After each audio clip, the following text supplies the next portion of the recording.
Jadi Ibn Taimiyah mengarang kitab Minhajus Sunnah itu menanggapi pendapat-pendapat Syiah. Secara umum kitab tersebut bagus. Jawaban-jawaban Ibn Taimiyah terhadap Syiah luar biasa ya ikhwan. Hanya saja saking semangatnya menyerang Syiah, terburu-buru akhirnya orang-orang yang dimuliakan Syiah diserang juga. Nah, ini yang terjadi saudara. Oh Syiah, saudara memuliakan Siti Khadijah, Siti Khadijah diserang. Oh Syiah memuliakan Siti Fatimah Zahra, Siti Fatimah diserang. Oh Syiah memuliakan Sayyidina Ali, Sayyidina Alinya diserang juga sama Ibn Taimiyah. Nah, makanya para ulama mengatakan jawaban Ibn Taimiyah terhadap orang Syiah bagus, tapi berkelebihan, kebablasan.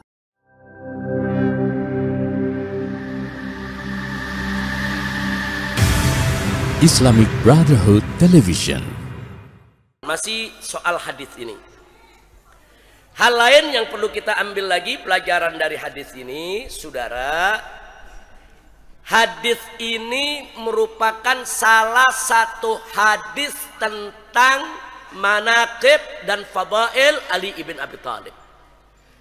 Jadi kan sahabat ini kan masing-masing punya kelebihan. Sayyidina Abu Bakar Siddiq punya kelebihan, Sayyidina Umar ibn Khattab punya kelebihan, Sayyidina Utsman ibn Affan punya kelebihan ya ikhwan.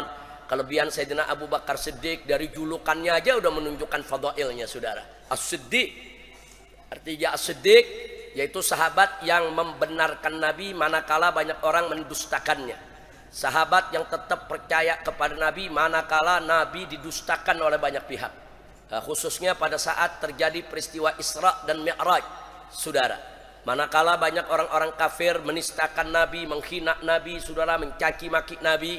Bahkan ada segelintir orang-orang Islam yang baru masuk Islam, para mu'allaf, gara-gara propaganda orang-orang kafir tentang Isra Mi'raj, mereka murtad lagi keluar dari Islam saudara. Nah termasuk Sayyidina Abu Bakar juga digoda, diprovokasi oleh Abu Jahal dan kawan-kawan. Mereka katakan, ya Abu Bakrin, apa kau masih percaya dengan bohongnya Muhammad, dengan dustanya Muhammad? Mana mungkin akal sehat mana yang bisa terima perjalanan yang begitu jauh dari Mekah sini ke Palestina sana, hanya sebagian malam saja Muhammad melampauinya.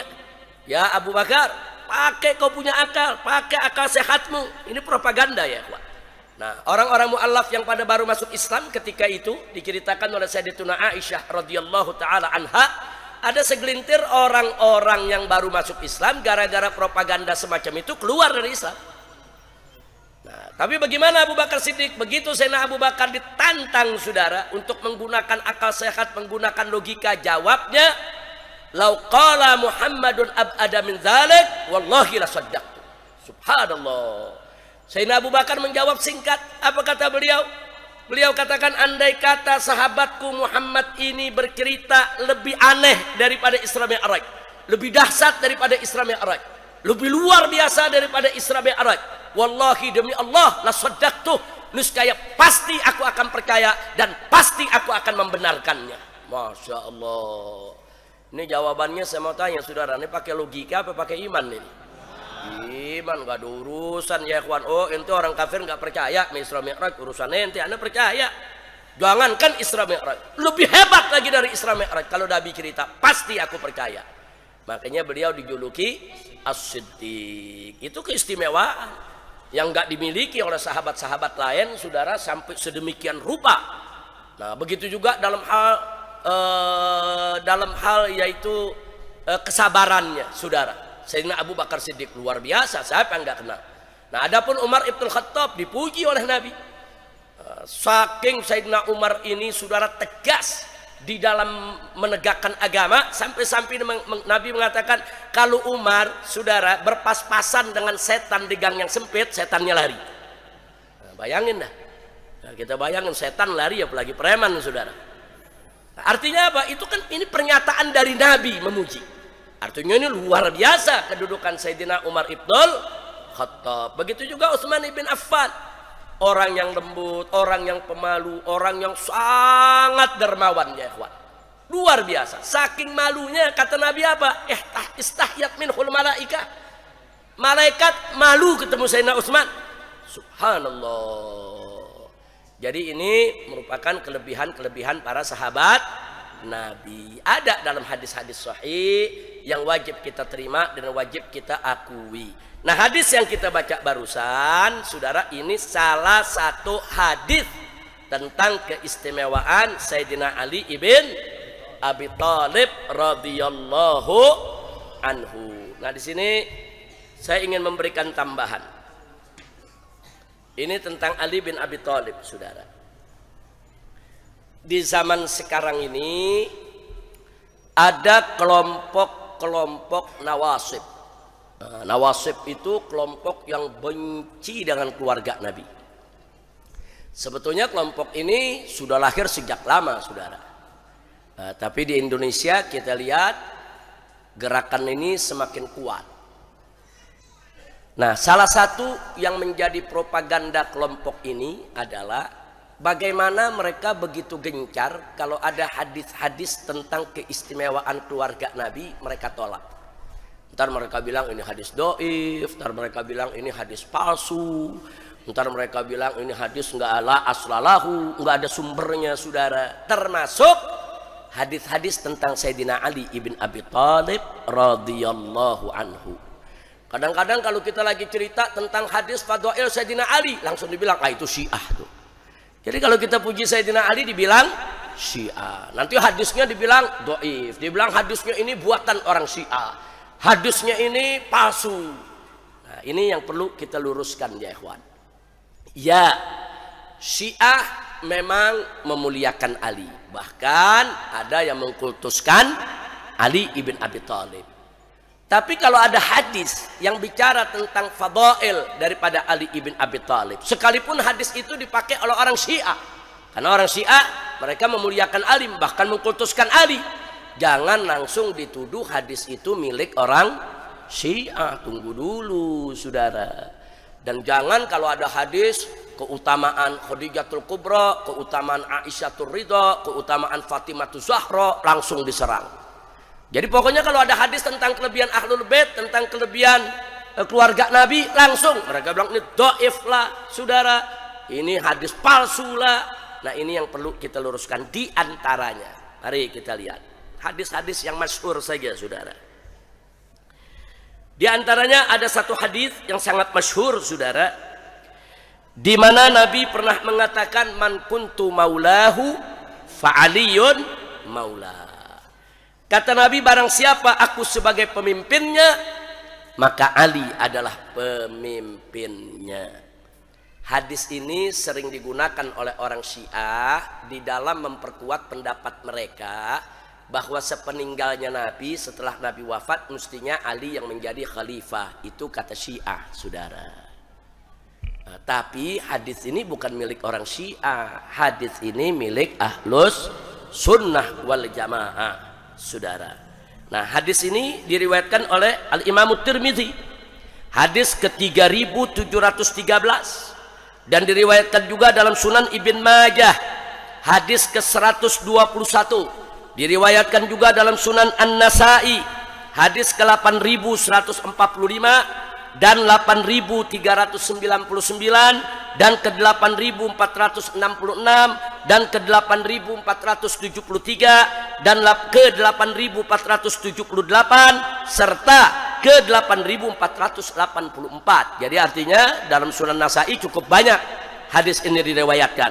Bahkan dalam Musnad Imam Ahmad, saudara, ini diriwayatkan hadis ke-646, ke-956, ke-967, ke-1317, ke-3090, hadis ke-19.236, hadis ke-20.151, hadis ke-20.174, hadis ke-20.197, hadis ke-20.200, hadis ke-24.108, hadis ke-24.270, hadis ke-24.306, dan hadis ke-24.768, saudara. Masih ada lagi dalam Musnad Al-Bazzar, dalam Musnad Al-Mustadrak lil Imam Hakim. Jadi hadis ini diriwayatkan oleh ulama-ulama ahlus sunnah. Jangan bilang ini hadis Syiah dulu. Mentang-mentang orang Syiah pakai, kita bilang ini hadis Syiah. Syiah ini kan memanfaatkan, mumpung Ahlus Sunnah ada itu hadis, dimanfaatkan. Dia mau tunjukkan bahwa pendapat mereka itu benar. Padahal Ahlus Sunnah tidak berpendapat begitu. Ya, Ahlus Sunnah mengakui bahwa Ali adalah pemimpin. Jadi kalau Nabi mengatakan bahwa aku adalah pemimpin mereka, dan barang siapa yang menjadikan aku sebagai pemimpinnya, maka niscaya juga dia akan menjadikan Ali sebagai pemimpinnya. Memang betul. Saudara, kita umat Islam, saudara, sepeninggal Nabi semua cinta kepada Ali. Semua menghormati Sayyidina Ali. Saudara, sampai hari ini pun Ahlus Sunnah wal Jamaah begitu agung cintanya kepada Sayyidina Ali ibn Abi Thalib. Kira-kira jelas tidak? Nah, jadi kalau Ahlus Sunnah nggak melihat ini sebagai wasiat, kalau Nabi wafat Ali yang mesti jadi pemimpin, nggak. Ahlus Sunnah nggak melihat begitu. Kalau Syiah punya penilaian begitu, itu urusan Syiah, nah, bukan urusan kita, saudara. Nah, cuman di sini yang ingin saya sampaikan, hadis ini diriwayatkan oleh Ahlus Sunnah wal Jamaah dan sahih.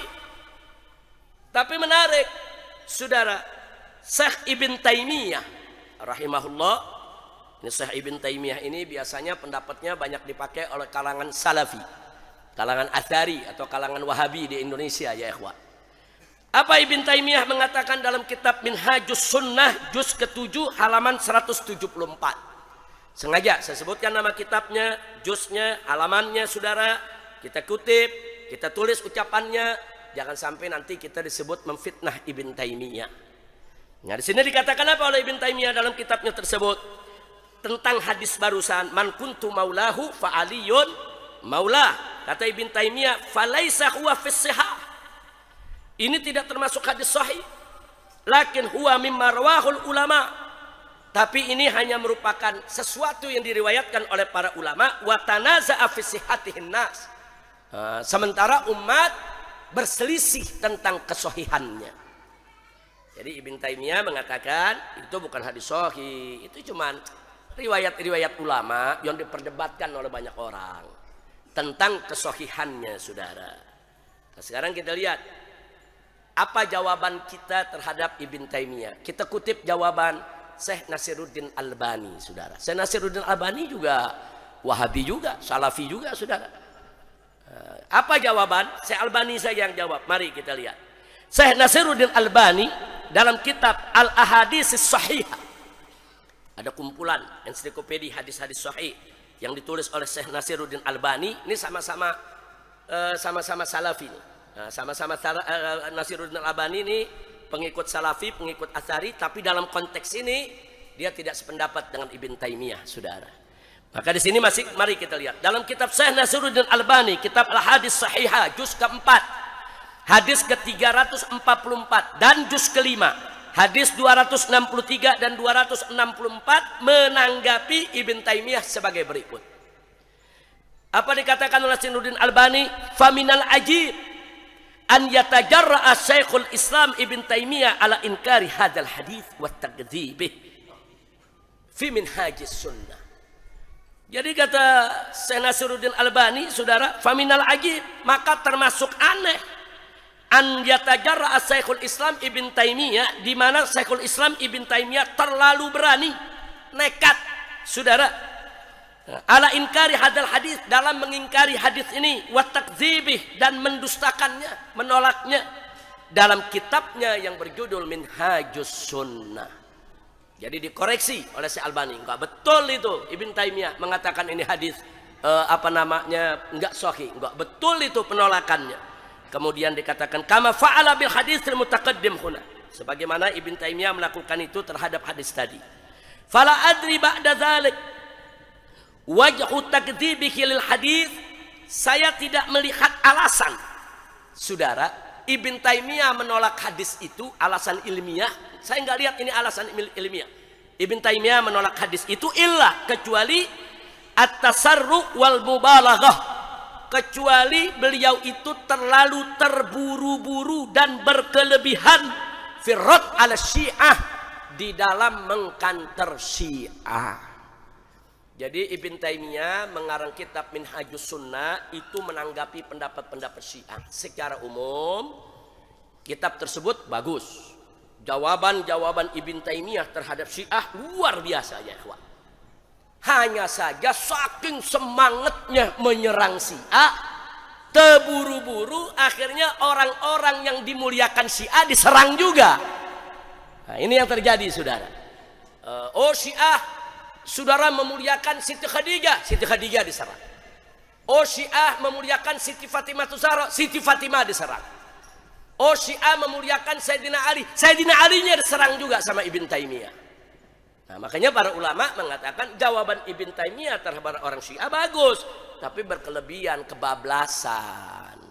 Nah sampai-sampai hadis yang udah nyata-nyata sahih didoifin juga, hanya gara-gara kepengen nyerang Syiah. Kira-kira jelas tidak? Nah ini saya pikir ini sudah cukup jawaban. Hadis tadi sahih. Jadi kalau antum dengar man kuntu maulahu fa'ali maulah, itu hadis sahih. Itu menunjukkan fadail Sayyidina Ali ibn Abi Thalib, nggak ada urusan sama Syiah ya kawan. Itu bukan hadis Syiah. Kira-kira jelas tidak? Nah, jadi bisa jadi nanti kalau antum ketemu orang, wah itu hadis nggak benar. Dari mana ente bilang nggak benar? Kata Ibn Taimiyah. Nah, kita jawab lagi, ente baca aja dah Nasiruddin Albani. Nah, nggak usah kita yang jawab, biar Syekh Nasiruddin Albani yang jawab daripada tuduhan Ibn Taimiyah tadi. Kira-kira jelas? Baik, yang kedua ada lagi hadis yang populer juga. Hadis di mana Nabi mengatakan ana madinatul ilmi wa aliyun babuha. Aku adalah kotaknya ilmu dan Ali adalah pintu gerbangnya. Saudara. Nah, berkaitan dengan hadis ini lagi-lagi Ibn Taimiyah dalam kitab Minhajus Sunnah juz ke-7 halaman 276 menyatakan, apa kata Ibn Taimiyah? Hadis ini ada af wa auha. Walihada innama yu'addu minal mawdu'at wa in rawahu Tirmizi. Luar biasa Ibn Taimiyah. Kata Ibn Taimiyah apa saudara? Ad'af wa auha. Ini hadis sangat lemah dan sangat diragukan saudara. Walihada karenanya yu'addu minal mawdu'at. Karenanya hadis ini termasuk hadis-hadis palsu saudara. Wa in rawahu Tirmizi, walaupun diriwayatkan oleh Imam Tirmizi. Ini yang saya bilang luar biasa saudara. Imam Tirmizi ini bukan sembarang ulama. Imam Tirmizi ini saudara salah satu daripada min syuyukhil muhadditsin yang punya kitab Jami'ut Tirmizi saudara. Jadi Ibn Taimiyah walaupun diriwayatkan oleh Tirmizi, ini hadis palsu. Itu kata Ibn Taimiyah saudara. Nah sekarang mari kita lihat. Pandangan Ibn Taimiyah ini telah ditanggapi oleh Al-Hafiz Abu Sa'ad Al-Ala'i rahimahullah dan murid beliau yaitu Al-Hafiz Al-Iraqi. Jadi ini Al-Hafiz Abu Sa'id Al-Ala'i ini muhaddis ahli hadis ya ikhwan. Begitu juga Al-Hafiz Al-Iraqi. Itu dulu kalau dijuluki Al-Hafiz, ini beda sama sekarang. Sekarang kalau Al-Hafiz kan apal Quran. Orang apal Quran dibilang Al-Hafiz. Kalau dulu ulama apal Quran nggak dibilang Al-Hafiz. Kenapa? Sebab nggak ada ulama yang nggak apal Quran dulu ya.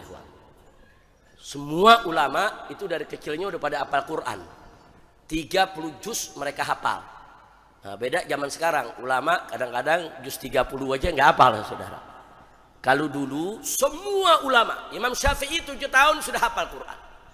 Jadi nggak ada julukan Al-Hafiz untuk menghafal Al-Quran. Jadi kalau ulama dulu Anda baca Al-Hafiz Fulan, Al-Hafiz Fulan, maksudnya apa? Penghafal hadis. Kalau sudah disebut Al-Hafiz, itu ada puluhan ribu hadis di kepalanya ya kawan. Lengkap dengan sanad-sanadnya. Nah, jadi kalau nggak hafal hadis dengan lengkap sanad-sanadnya, nggak ada dapat julukan Al-Hafiz saudara. Nah, kira-kira jelas.